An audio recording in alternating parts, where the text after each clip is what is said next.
नमस्कार, मैं बीना कुमारी। आज बात बिहार के मधुबनी के मॉडल अस्पताल की, जहां बिजली कटने के बाद बिजली का कोई दूसरा व्यवस्था नहीं है, न ही जनरेटर है और न ही इन्वर्टर है, तो मरीज भगवान के भरोसे है। वहां के डॉक्टर आप जानकर हैरान हो जाएंगे कि जब बिजली चली जाती है तो इमरजेंसी में अगर कोई पेशेंट है तो उसे वो टॉर्च के द्वारा इलाज करते हैं। वो अपने अपने मोबाइल की टॉर्च जलाकर इमरजेंसी में रोगियों का इलाज करते हैं। जब वहाँ के सिविल सर्जन से पूछा गया तो वो बताए कि जल्द ही आईसीयू में और इमरजेंसी में बिजली इन्वर्टर लगाया जाएगा, लेकिन कब इसका तारीख नहीं बता पाए। आप सोच सकते हैं कि आईसीयू में बिना बिजली का क्या होगा, तो मरीज भगवान के भरोसे है या नहीं है। दो बुनियादी ज़रूरतें होती है, शिक्षा और स्वास्थ्य, जो बिहार में जर्जर हो चुका है।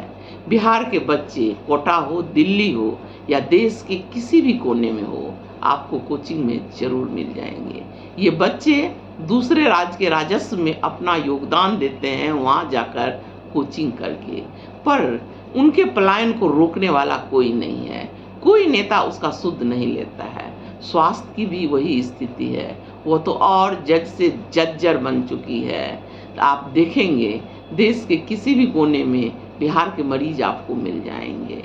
एम्स के बाहर जाकर आप देखिए, कोई महीनों से इंतजार कर रहा है तो किसी का 2 महीने का इंतजार है, तो किसी किसी का तो साल भर के बाद का नंबर है, फिर भी वो इंतजार में वहाँ बैठा हुआ है। इस बीच चाहे वो मरीज दम ही क्यों ना तोड़ दे, पर उसे देखने वाला कोई नहीं है, इस पलायन को रोकने वाला कोई नहीं है। एक समय होता था कि बिहार सबसे ज़्यादा मंत्री केंद्र में देता था, पर किसी ने बिहार का सूद नहीं लिया। आज मॉडल अस्पताल में टॉर्च से इलाज चल रहा है, तो सोचिए बिहार कहाँ है। जरा बिहार के लिए भी तो सोचिए, सोच कर तो देखिए बिहार के मंत्री और नेताओं की क्या स्थिति है।